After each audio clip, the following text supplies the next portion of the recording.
या ठिकाणी सर्वप्रथम मी मराठा समाजाच्या वतीनं व सर्व समाजाच्या वतीनं लक्ष्मण हाकेसारख्या नालायक माणसाचा जाहीर असा निषेध करतो. कारण त्यांनी वेळोवेळी मराठा समाजाला सुद्धा टार्गेट केलेलं आहे. या ठिकाणी त्यांनी वडीगोद्री या ठिकाणी सुपारी घेऊन मराठा समाजाच्या विरोधामध्ये आंदोलन केलं होतं.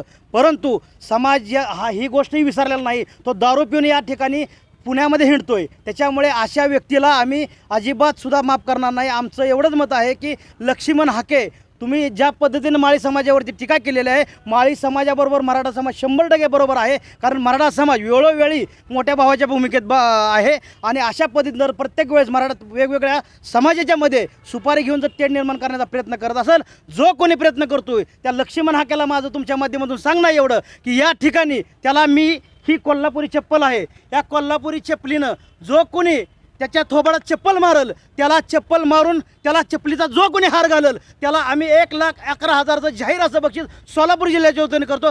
कारण त्याचं कारण एकच आहे की हा सोलापूर जिल्हा हा पुरोगामी विचाराचा किल्ला आहे आणि ह्याच्यामध्ये त्याचा जन्म झालेला आहे. त्याला एवढीच विनंती आहे की तू सोलापूरमध्ये हिंडला तर तुला या ठिकाणी सर्व समाजाचे नेते जे पण सामाजिक चळवळीत काम करत असतील, ओबीसी असतील, मराठा असतील, दलित असतील, हे सर्वजण तुला या ठिकाणी चपलीचा हार घालणार आहेत. त्याच्यामुळं तू कुणाच्या जर सुपाऱ्या घेऊन अशा पद्धतीने जर प्रयत्न करत असतील तर तुला जशाच त्याचं उत्तर दिलं जाईल. पण साहेब, जो व्हिडिओ व्हायरल झालेला आहे त्याच्या व्हिडिओमध्ये छेडछाड केली असा देखील आरोप लक्ष्मण हाकेंनी केलेला आहे. आता पाठीमागं पुण्यामध्ये दारू प्यालतात त्यावेळेस काय ते व्हिडिओ व्हायरल का तो त्याच्यामध्ये छेडछाड केली होती का? म्हणजे किती लोकांना आहे महाराष्ट्रातली जनताच काय एवढी दूधखुळी नाही, जनता खूप हुशार आहे महाराष्ट्रातली. प्रत्येकाला जर तुम्ही अशा पद्धतीनं दूधखळा समजायला लागला तर ह्याच्या मागं तुम्ही खूप मोठे हे झाला म्हणावं लागेल. म्हणजे तुम्ही मराठा समाज असेल, ओबीसी समाज असेल, दलित समाज असेल, धनगर समाज, ह्याच्या पाठीमागं धनगर समाजाचा सुद्धा व्यक्ती नाही आहे.